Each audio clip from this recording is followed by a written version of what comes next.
It had been 12 years since Rachel had been on a date. 12 long, quiet years of waking up to the hum of her coffee maker and falling asleep to the faint sound of the television that no one else was watching. Her husband Michael had passed away when she was 31. Since then, she'd built walls so high even sunlight had to fight its way in. But tonight was different.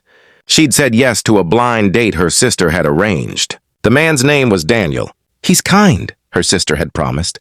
"And funny and gentle." Rachel didn't know what gentle looked like anymore, but she was willing to find out. She arrived at the little Italian restaurant 15 minutes early, just to make sure she wouldn't seem too eager. The candles flickered on the tables, casting soft amber glows against the red brick walls. Her heart raced as she checked her phone again. No messages. 7 o'clock came, then 7:10, then 7:20. She smiled awkwardly each time the waiter came by, pretending to study the menu as if she hadn't already memorized every item on it. People around her laughed softly over wine glasses, couples holding hands, sharing stories she could only imagine. By 7:30, the chair across from her was still empty. Her heart, which had been cautiously hopeful, now began to retreat behind its familiar walls.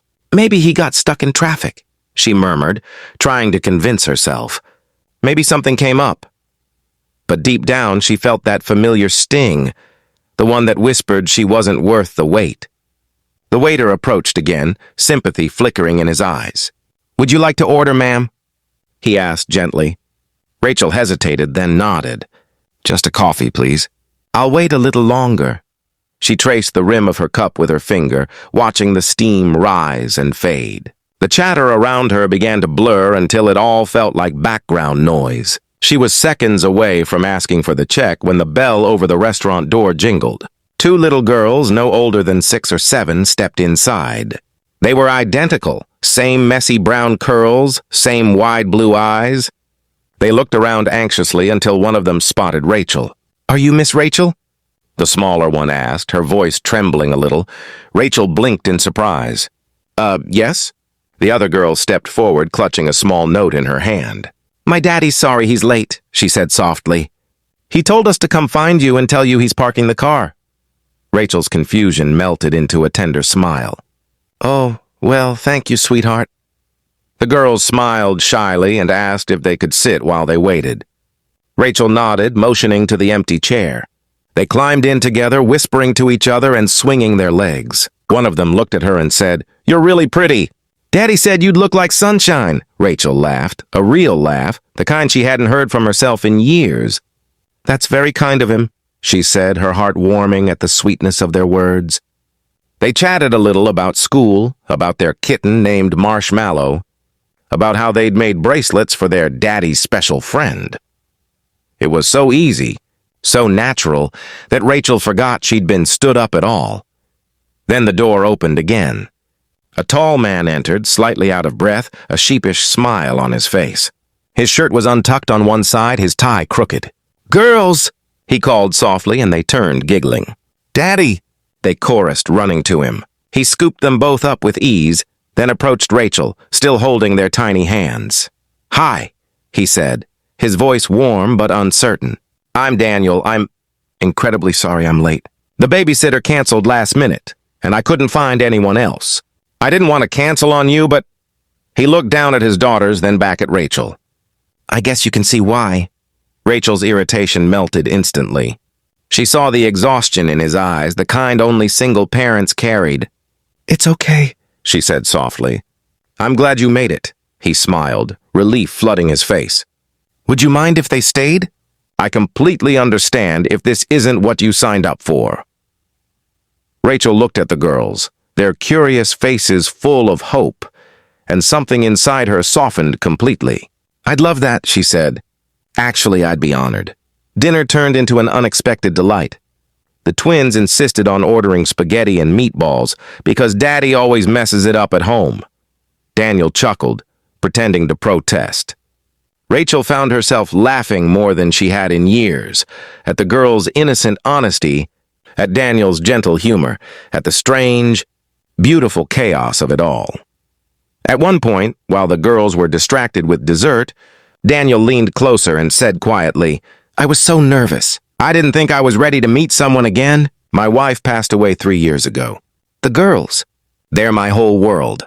But lately they keep asking why I eat dinner alone. Rachel felt her throat tighten. I know that feeling, she whispered. It's hard starting over. But maybe we're not starting over. Maybe we're just continuing, just finding new reasons to smile. He looked at her with something like understanding. Yeah, he said softly. Maybe you're right. When dinner ended, the girls handed Rachel a small paper heart they had drawn. We made it for you, one said shyly. Because Daddy smiles more now. Rachel's eyes brimmed with tears as she knelt beside them. Thank you, she whispered. This means more than you know. Outside, the air was cool and still. Daniel walked her to her car, the girls skipping ahead. He hesitated for a moment. I don't know if this counts as a disaster or a miracle, he said, chuckling nervously. Rachel smiled, her voice tender. Maybe both, but the good kind. He nodded, then surprised himself by saying, Would you, maybe, like to see us again? Maybe somewhere with less spaghetti on the floor. She laughed, the sound genuine and light. I'd like that very much. As she drove home that night, the paper heart sat on her dashboard. The radio played softly, but she barely heard it. Her chest felt full, not of grief this time, but of something new. Hope, maybe? A quiet belief that life had corners still worth turning. Over the next weeks, they saw each other often, sometimes at parks, sometimes over coffee while the twins built castles out of napkins. The girls adored her, and Daniel found himself smiling in ways he hadn't in years. But it wasn't just romance growing there, it was healing. Two people who had lost everything slowly realizing they could still build something beautiful, even from broken pieces. One Sunday afternoon, the twins invited Rachel to their school play. She sat in the front row, clapping louder than anyone when they took their bow. When the curtain fell, one of the girls ran up to her, threw her little arms around her neck and whispered, Are you going to be our new mommy someday? Rachel froze, eyes wide, tears welling up. Daniel rushed over, embarrassed, but Rachel only smiled softly and hugged the girl tighter. Let's just see where our story goes, she whispered. Later, Daniel walked her to her car again. The sunset painted the sky gold. I didn't expect this, he said quietly. Any of it. Rachel looked at him, her eyes glistening. Me neither. But maybe the best things in life happen when you stop expecting them. They stood there for a moment, silent except for the sound of the wind. And for the first time in years, Rachel didn't feel alone. She didn't feel broken. She felt seen. That night, as she placed the little paper heart on her nightstand, she smiled. Sometimes life gives you second chances, not in grand gestures or perfect timing, but in the simple moments when two lost souls find each other again. And sometimes it begins with an empty chair until two little girls walk in and say, My daddy's sorry he's late.